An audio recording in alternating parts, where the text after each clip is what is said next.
बिहार का चुनाव अगले साल आने वाला है और बिहार में भी बीजेपी की परिस्थिति जातीय समीकरण के साथ अगर बात किया जाए प्रशांत किशोर के इंट्रोडक्शन के बाद तो सही नहीं है। और अब बिहार में हो गया है एक और बहुत बड़ा खेला। ये खेला जो जिसकी उम्मीद नीतीश कुमार ने कभी की भी नहीं थी कि उनके साथ भी ऐसा खेला हो सकता है, क्योंकि वो एनडीए के सबसे बड़े सपोर्टर्स में से एक थे। दोस्तों, जो सबसे बड़ा मुद्दा है ये है कि केसी त्यागी, जो नीतीश कुमार के सबसे विश्वसनीय सैनिकों में से एक थे, पार्टी के कद्दावर नेताओं में से एक थे, उन्होंने दे दिया है अपना इस्तीफा। हाँ, ये एक बहुत बड़ा झटका है नीतीश कुमार के लिए। और सूत्रों की माने तो ये भी खबर आ रही है कि वो भले ही ऑफिशियल जो स्टेटमेंट उन्होंने दिया है पार्टी की तरफ से, उसमें तो हमें यह जानने को मिला है कि वो निजीकरण से हट गए हैं, लेकिन हमें जो खबर मिल रहा है कि वो नीतीश कुमार के जो पार्टी की जो परिस्थिति थी उसके साथ खुश नहीं है। और इससे पता यह भी चल रहा है कि नीतीश कुमार की पार्टी शायद अब बिहार में ज़्यादा दिन ना टिके, वहां पर एक बहुत बड़ी तोड़ फोड़ करने की कोशिश की जा रही है। और तोड़ फोड़ करने की कोशिश तो चिराग पासवान के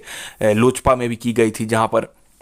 उनके 5 सांसद को तोड़ने की एक बहुत बड़ी साजिश चल रही थी, लेकिन उन्होंने कुछ हद तक अपना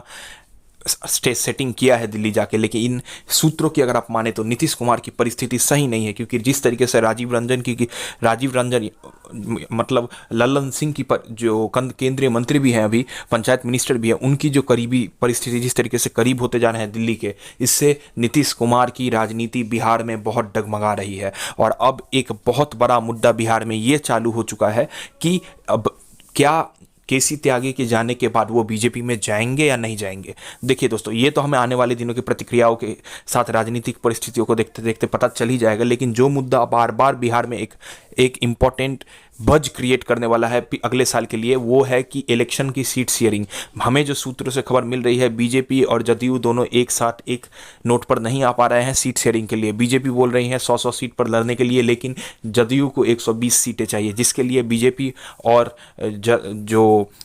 जदयू है उनके बीच में एक बहुत बड़ा राजनीतिक द्वंद्व लग चुका है। और साथ साथ जिस तरीके से प्रशांत किशोर ने अपनी जनसूरज पार्टी की सूचना कर दी है, इंट्रोडक्शन कर दी है बिहार में, मैं आपको इतना कह सकता हूं कि बीजेपी की अपर कास्ट वोट पर उनका नजर रहेगा। और इससे यह पता चलता है कि अब एक बार फिर तेजस्वी यादव बिहार में सक्रिय हो गए हैं और नीतीश कुमार की जो राजनीति है, जो सेकुलर राजनीति है, उस पर यह एक करारा प्रहार है। क्योंकि जिस तरीके की strong right wing Hindutva Yogi Adityanath, Hemant Biswa Sharma जैसे नेता कर रहे हैं, और बार बार जैसे ही जेडीयू के नेता उन्हें नकार रहे हैं, बार बार उनके अगेंस्ट जा रहे हैं, शायद ये भी हो सकता है कि इसलिए इस कारण से केसी त्यागी को हटा दिया गया हो, क्योंकि राजनीतिक परिस्थिति बहुत अलग है।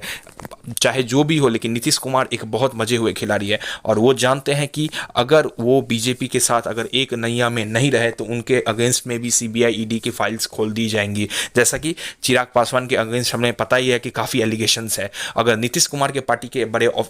नीतीश कुमार की गवर्नमेंट के अगर बड़े आईपीएस ऑफिसरों पर अगर छापा पड़ सकता है, बिजली विभाग के बड़े ऑफिसर के ऊपर छापा पड़ सकता है, तो हमें यह नहीं भूलना चाहिए कि उनके नेताओं के ऊपर भी छापा पड़ सकता है, उनके प्रिय ठेकेदारों के ऊपर भी छापा पड़ सकता है, जो कि नीतीश कुमार को बहुत ज़्यादा झंझोड़ने वाला है आने वाले बिहार चुनाव से पहले। तो इससे ये पता चलता है कि एक परिस्थिति तो बिहार में अब बन चुकी है कि धीरे धीरे उनके जो पलटने की परिस्थिति है वो आ गई है। और अगर मेरी माने तो नीतीश कुमार खुश नहीं है, क्योंकि एक